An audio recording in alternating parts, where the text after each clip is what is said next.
The shrill sound of camera shutters clicking pierced through the chaos as Peter Grayson shielded his 8-year-old daughter Emma's eyes from the blinding flashes. What had begun as a simple afternoon at Central Park had somehow transformed into a front-row seat to celebrity pandemonium.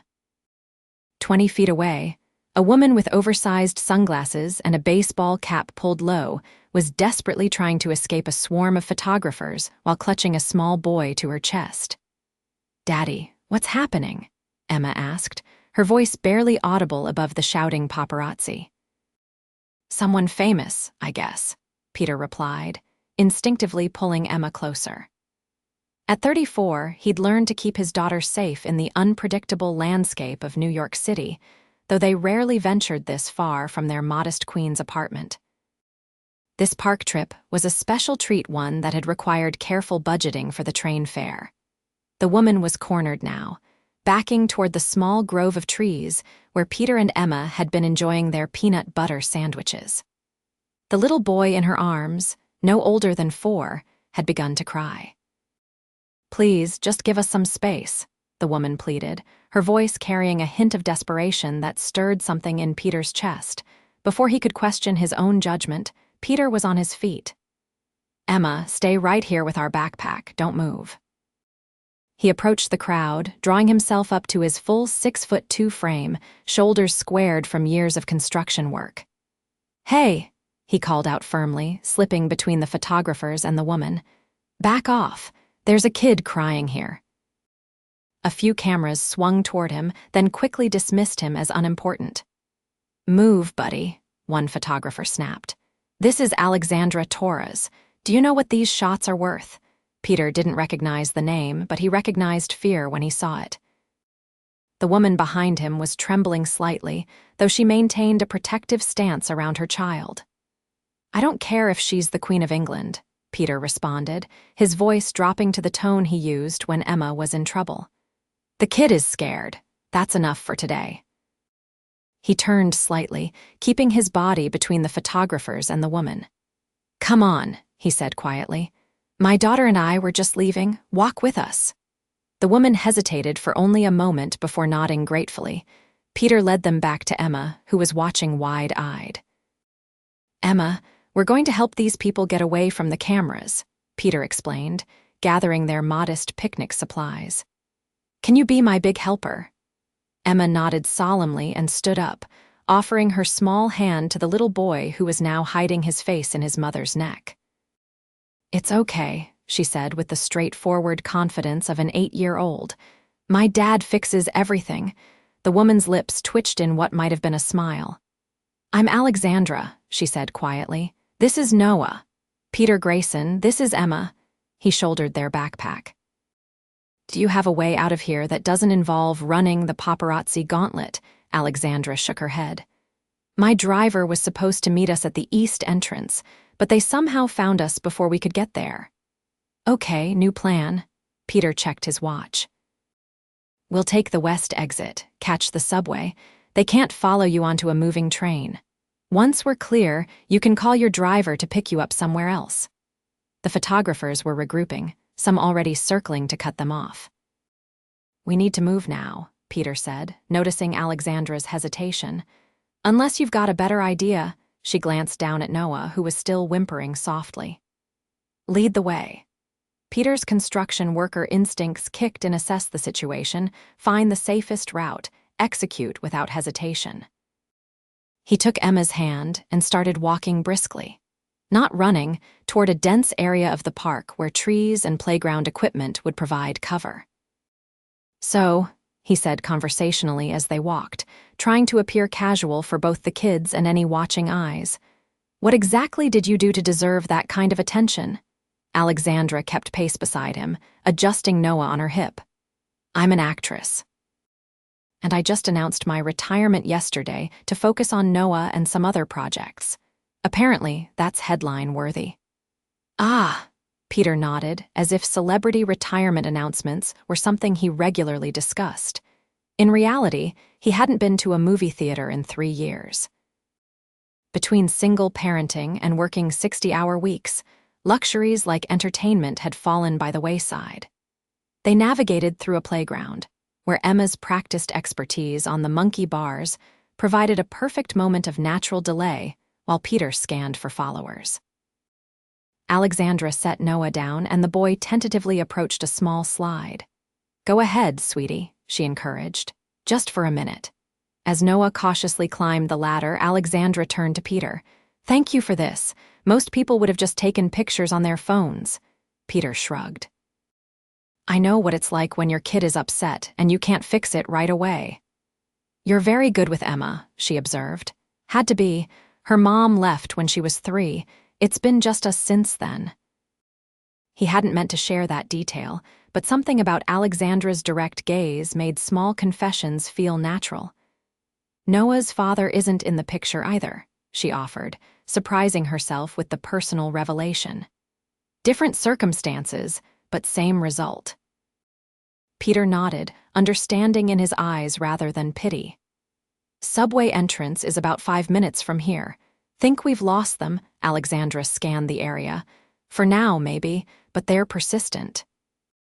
They collected the children and continued their escape, moving with purpose through the park paths. Emma chatted animatedly with Noah, who was gradually emerging from his shell under her attentive guidance. "She's going to be a great teacher someday," Peter said proudly, watching Emma patiently explain the concept of stepping only on certain colored tiles as they walked. "She reminds me of my sister," Alexandra said. "Same kind heart." They reached the subway entrance without incident, but as they descended the stairs, Alexandra froze. Peter followed her gaze to a man with a camera poorly hidden under his jacket. "Different one," she whispered. "They must have called for reinforcements." Peter assessed the situation quickly. "Change of plans.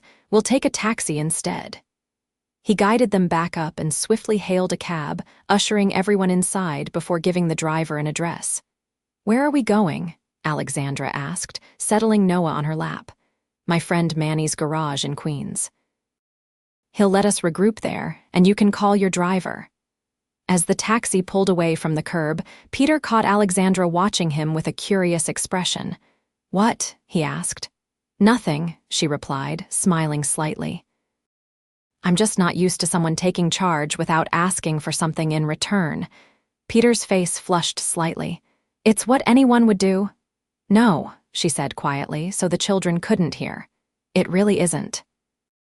The taxi ride to Queens was filled with Emma's enthusiastic storytelling, with Noah hanging on her every word.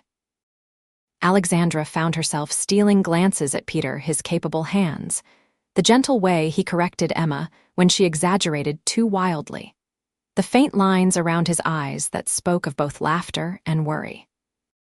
Peter, meanwhile, was trying not to notice how Alexandra's disguise did little to hide her striking features or how genuinely she listened to Emma, asking questions that showed she was truly paying attention.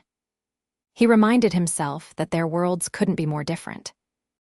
Whatever an actress's retirement fund looked like, it certainly wasn't comparable to the precarious financial tightrope he walked each month. Manny's garage was a small but immaculately maintained auto shop tucked between a bodega and a laundromat. The owner, a burly man with a salt and pepper beard, greeted Peter with a crushing handshake. "Peter, and little Emma?" His eyes widened slightly at the sight of Alexandra and Noah, but to his credit, he didn't comment. "What brings you to my humble establishment on this fine day?" "Need a place to lay low for a bit," Peter explained. Some overzealous photographers were bothering Alexandra and Noah at the park. Manny nodded sagely. "Say no more. The office is free, coffee's fresh, and Emma knows where I keep the good cookies." "You're a lifesaver, Manny," Peter said gratefully. Once settled in the small but clean office, Alexandra made a quick call while Peter helped the children wash up in the tiny bathroom. When he returned, she had removed her sunglasses and cap, revealing striking hazel eyes and honey-brown hair that fell in gentle waves to her shoulders. "My driver will be here in 30 minutes, she said, looking considerably more relaxed. "I can't thank you enough for your help today." "It was nothing," Peter insisted, uncomfortable with her gratitude. It was everything to Noah, she countered. He's been through a lot with the divorce and the media attention. Today could have been traumatizing, but instead. She gestured to where Noah was giggling as Emma showed him how to dunk cookies in milk without them falling apart. Peter smiled at the sight. Emma has that effect on people. Like father, like daughter, Alexandra said softly. Their eyes met, and for a moment, Peter felt a connection that transcended their different circumstances, two single parents trying their best. Two people who recognized something familiar in each other, despite their vastly different lives. The moment was broken when Emma bounded over. Daddy, can Noah and Alexandra come to my school play next week? I told Noah all about how I'm going to be a tree that sings. Oh, sweetheart, Peter began gently. I'm sure they're very busy people. I'd love to come, Alexandra interrupted, surprising them both. If that's okay with you, she added, looking at Peter. Really? Emma squealed before Peter could respond. It's on Thursday at 6 o'clock. You have to come early to get good seats because Mrs. Rodriguez's class is doing their dinosaur thing first, and all their parents take the front row, even though our tree song is way better. Alexandra laughed a genuine, melodious sound that made Peter's heart skip. I wouldn't miss it for the world. Trees that sing are my absolute favorite.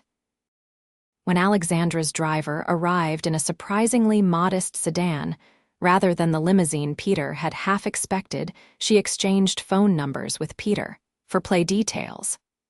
Though both felt the exchange meant something more. As they said goodbye, Alexandra impulsively hugged Peter. Thank you for reminding me that good people still exist, she whispered. Then they were gone, and Peter was left standing in Manny's garage, wondering if the past few hours had been some strange dream. She seems nice, Manny commented, appearing beside him with a knowing grin. She's way out of my league, Peter responded automatically. Manny shrugged. Maybe leagues don't matter as much as you think. The following Thursday, Peter arrived at Emma's school 30 minutes early, as was his custom. He claimed their usual spot, 5th row, just left of center, and nervously straightened his one decent button-down shirt. He'd come directly from work, stopping only to change out of his dusty construction clothes in the school's restroom. He didn't truly expect Alexandra to show up. Famous people made empty promises all the time, especially to random strangers who'd provided a momentary service. He'd prepared Emma for disappointment, reminding her that Alexandra and Noah probably had very busy lives. Which was why his heart nearly stopped when he spotted them entering the auditorium 10 minutes before showtime. Alexandra was dressed simply in jeans and a soft blue sweater, her hair pulled back in a ponytail. Noah clutched her hand, his eyes wide as he took in the elementary school environment. Peter stood, waving awkwardly to catch their attention. Alexandra's face brightened when she spotted him, and she navigated through the growing crowd to reach his row. We made it, she said, slightly breathless. Traffic was terrible. You actually came, Peter marveled, unable to keep the surprise from his voice. Alexandra tilted her head. I promised Emma. Did you think I wouldn't? Peter rubbed the back of his neck sheepishly. I wasn't sure. You must have a lot of demands on your time. None as important as singing trees, she replied with a smile that reached her eyes. They settled into their seats, Noah between them, and an easy conversation flowed as they waited for the performance to begin. Alexandra asked about Peter's work, listening with genuine interest as he described his current project supervising the renovation of a historic building in Brooklyn. It's just coordination, really, he said modestly. Making sure everyone knows what they're doing and does it safely. That sounds like the opposite of just anything, Alexandra countered. It sounds like a huge responsibility. Before Peter could respond, the lights dimmed, and Mrs. Rodriguez's dinosaur extravaganza began. Noah watched, enthralled, while Alexandra occasionally leaned closer to Peter to whisper a comment that made him stifle his laughter.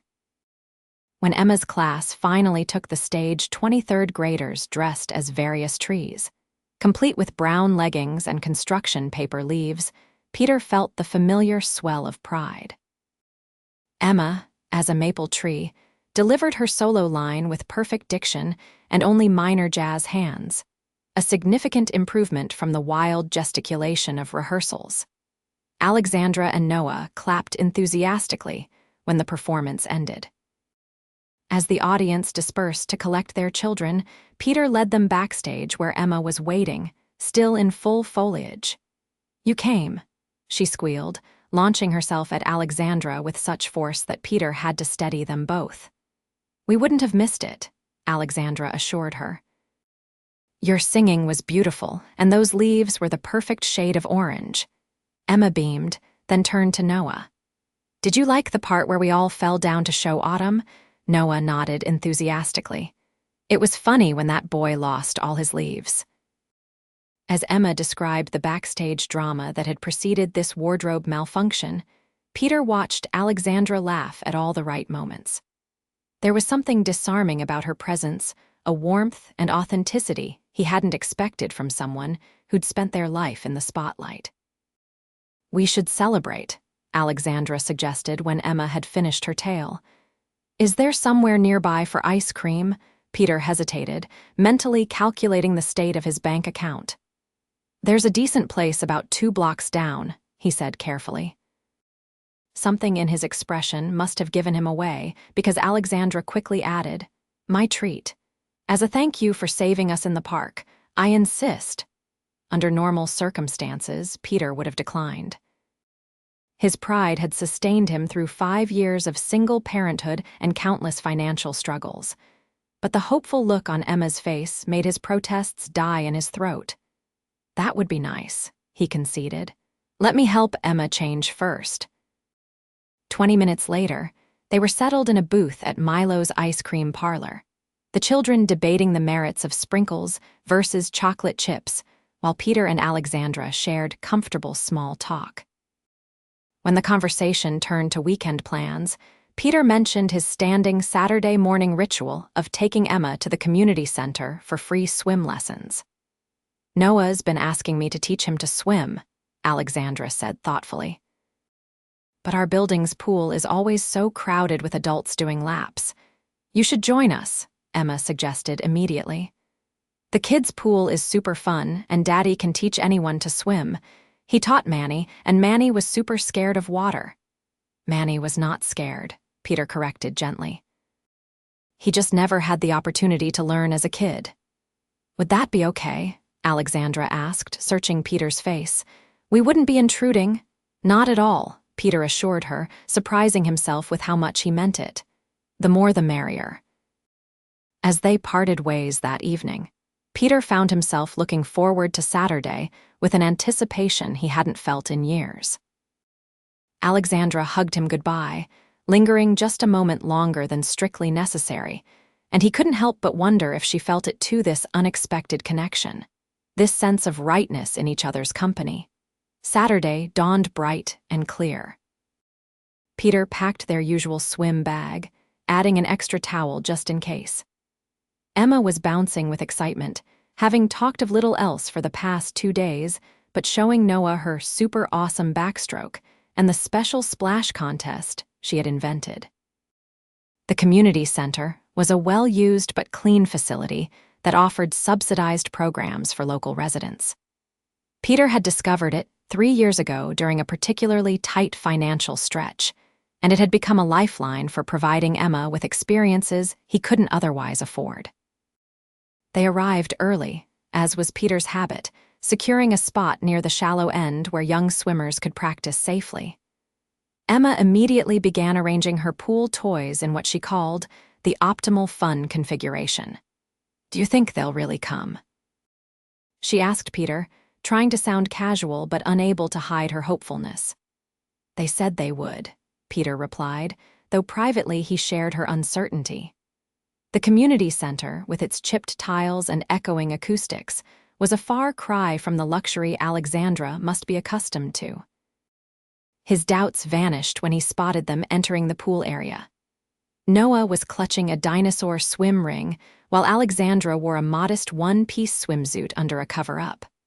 Her hair was pulled back in a simple braid, and without makeup, she looked younger, softer somehow. Emma spotted them at the same moment and let out a delighted squeal, waving frantically until they noticed her. Alexandra waved back, guiding Noah through the maze of families toward their spot. "We found you," Noah announced proudly when they reached the poolside. "You sure did," Peter agreed, smiling at the boys' enthusiasm. "Ready to try swimming?" Noah nodded solemnly, though his grip on his swim ring tightened. "Mommy says you're a good teacher." "The best," Emma confirmed, already pulling off her t-shirt to reveal her bright purple swimsuit. "Come on, Noah, I'll show you how to blow bubbles first." As the children ventured into the shallow water, Peter turned to Alexandra. "I'm glad you could make it. Emma's been counting down the hours." "So has Noah," Alexandra admitted, setting down their bag. "He doesn't get many opportunities to just be a regular kid." Peter watched as Emma demonstrated an exaggerated bubble-blowing technique that had Noah giggling uncontrollably. "Well, there's nothing more regular than the Saturday morning kids swim at the Jamaica Community Center." Alexandra's eyes crinkled as she smiled. "It's perfect." They joined the children in the water, and Peter began his standard beginner swimming lesson. Noah proved to be a quick learner, graduating from bubble blowing to floating on his back with minimal assistance. Alexandra watched from nearby, occasionally documenting the milestone moments with her phone. "He's never taken to an activity so quickly," she commented as Noah practiced kicking with a foam board. "You have a gift." Peter shrugged, but her praise warmed him. "I just like seeing kids gain confidence in the water." Emma was terrified at first, but now wild horses couldn't keep her out of the pool. As if to prove his point, Emma executed a dramatic underwater handstand, her legs bicycling in the air before she resurfaced with a triumphant gasp. 10 out of 10, Alexandra called, applauding. "Did you see, Daddy?" Emma asked, pushing wet hair from her eyes. "Best one yet, Pumpkin," Peter confirmed. The morning passed quickly, filled with swimming games and laughter. Peter found himself repeatedly drawn to Alexandra, the musical quality of her laugh, the graceful way she moved through the water, the unguarded joy on her face as she played with the children. After swimming, they gathered their things and headed to the community center's small cafe for lunch.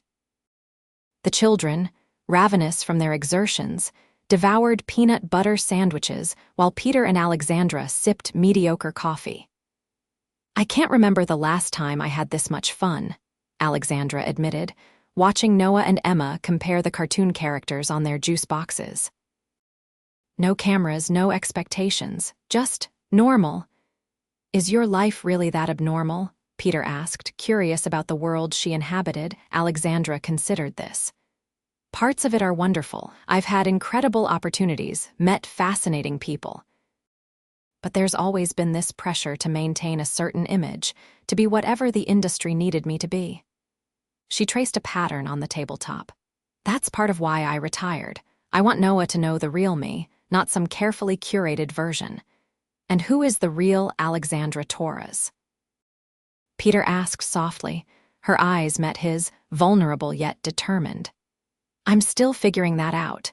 But I think she's someone who enjoys community pool Saturdays and elementary school plays more than red carpet events." Something shifted between them in that moment, a recognition, perhaps, that despite their different paths, they were searching for similar things. Authenticity, connection, a sense of belonging. The children finished their lunch, and Emma suggested showing Noah the community center's small playground. As they watched the kids climb and slide, Alexandra's hand found Peter's on the bench between them. He glanced down, surprised, then slowly turned his palm upward to lace their fingers together. "Is this okay?" she asked, a rare uncertainty in her voice. "More than okay," he assured her, giving her hand a gentle squeeze.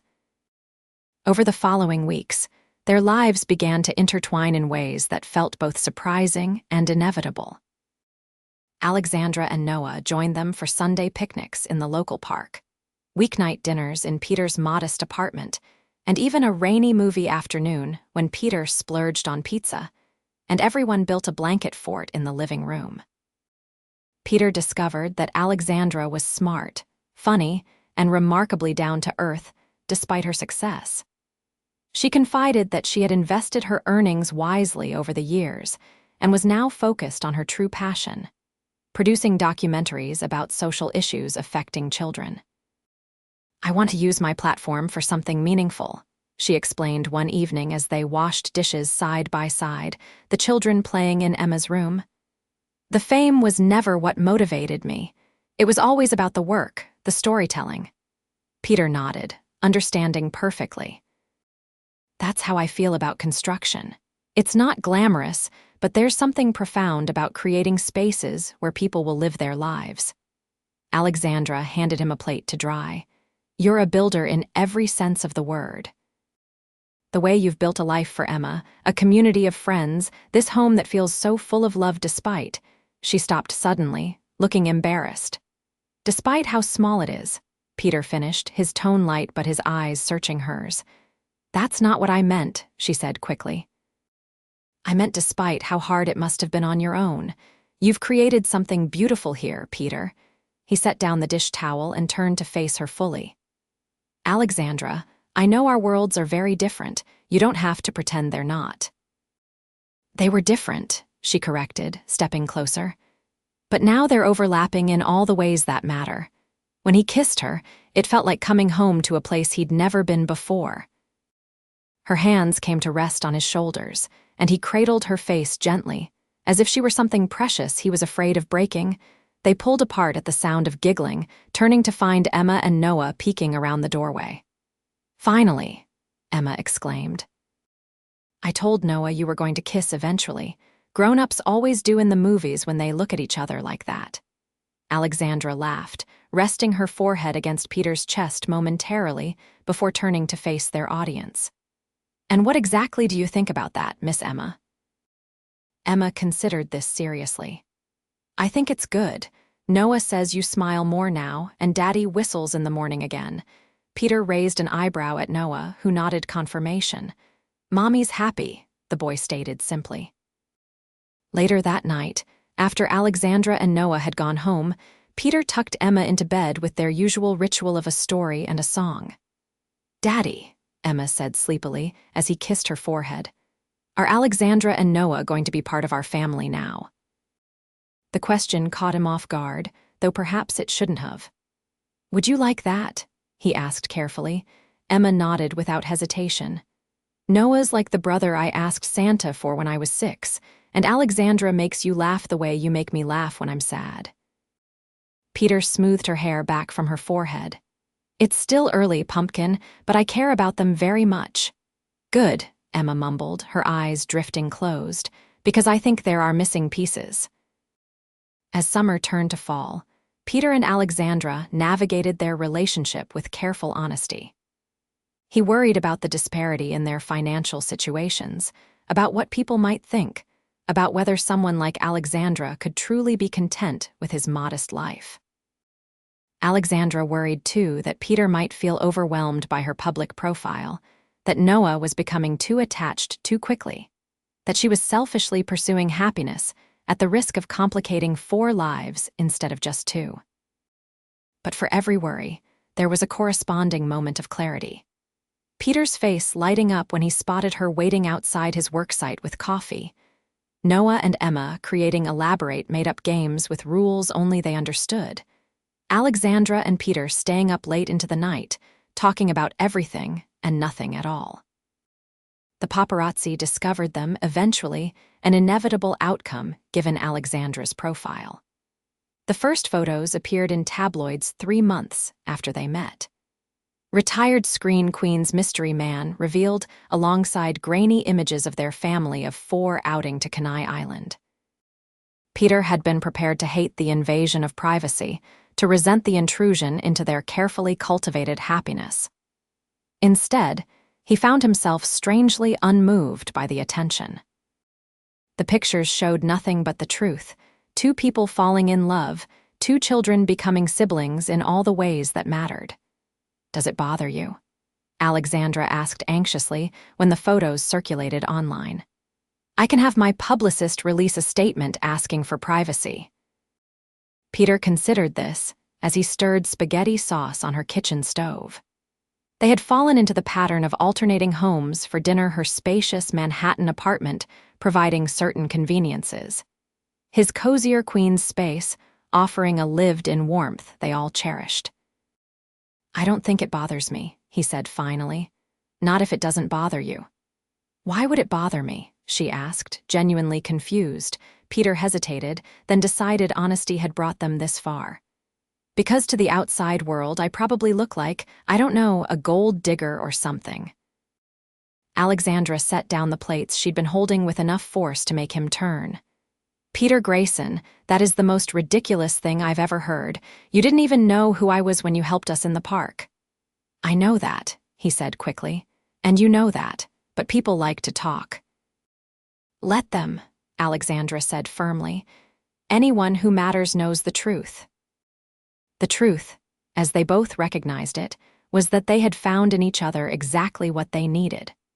A partner who understood the challenges of single parenthood, who valued family above all else, who saw past circumstances to the person beneath. 6 months after that fateful day in Central Park, Peter found himself back in the same spot, this time deliberately. Emma and Noah were in on the plan, vibrating with the excitement of their secret mission as the four of them enjoyed a picnic near the grove where they'd first met. "Can we go get ice cream?" Emma asked on cue when Peter gave her the signal. "Great idea," Alexandra agreed, beginning to pack up their lunch remains. "Actually," Peter said, catching her hand, "would you mind if the kids go with that nice vendor right over there? I can see them the whole time, and Emma knows to stay where we can see them." Alexandra looked confused but nodded. "Of course, if you're comfortable with it."